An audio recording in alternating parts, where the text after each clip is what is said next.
आज 7 जून सकाळ पाहूयात आज राज्यात कुठे पावसाची शक्यता राहील. सिस्टीम पाहिला तर हवेच्या वरच्या स्तरावरती जी काही सिस्टीम आहे ती इकडे कर्नाटक आणि गोव्याच्या आसपासच्या भागांमध्ये दिसत आहेत. चक्राकार वारे आहेत. त्यातूनच सिअर झोन गेला किंवा तुम्ही म्हणू शकता आयटीसीझेड गेलेला आहे. आणि याच्या आसपासच मेघगर्जने पावसाची शक्यता दाट आहे.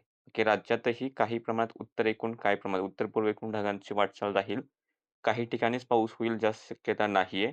सॅटेलाईट इमेज जर आपण पाहिली तर सकाळी थोडासा यवतमाळच्या आसपास, लातूर, धाराशिवच्या आसपास ढगाळ वातावरण दिसतंय. नांदेडच्या आसपास ढगाळ वातावरण दिसतंय. कुठेतरी थोड्याशा रात्री हलक्या पावसाचे सरी सुरुवात झाल्या असतील.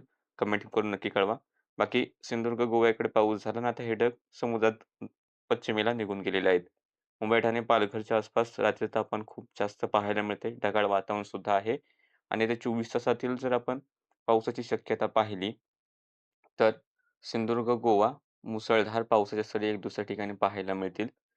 हा पाऊस काही ठिकाणी मेघगर्जनेसह राहण्याची शक्यताच दाट आहे. रत्नागिरी, सातारा, कोल्हापूर, सांगली, सोलापूर या ठिकाणी एक दुसऱ्या भागामध्ये सर्वाधिक नाही एक दुसऱ्या ठिकाणी मेघगर्जनेने पाऊस होईल. पुण्याचा एक दुसरा भाग, नंतर धाराशिव, लातूर, परभणी, हिंगोली, यवतमाळ, वर्धा, अमरावती, वाशिमच्या आसपास याही ठिकाणी एक दुसऱ्या ठिकाणी गडगडाट आणि पाऊस होण्याची शक्यता आहे. ही शक्यता थोड्या प्रमाणातच आहे. मी सांगता 20% ते 30% शक्यताच आहे. राहिलेला भाग मुंबई, ठाणे, पालघर, रायगड एखाद्या ठिकाणी हलकासा पाऊस रात्री उशिरा किंवा पहाटेच्या वेळेस पाहायला मिळू शकतो. जास्त शक्यता याही ठिकाणी नाही.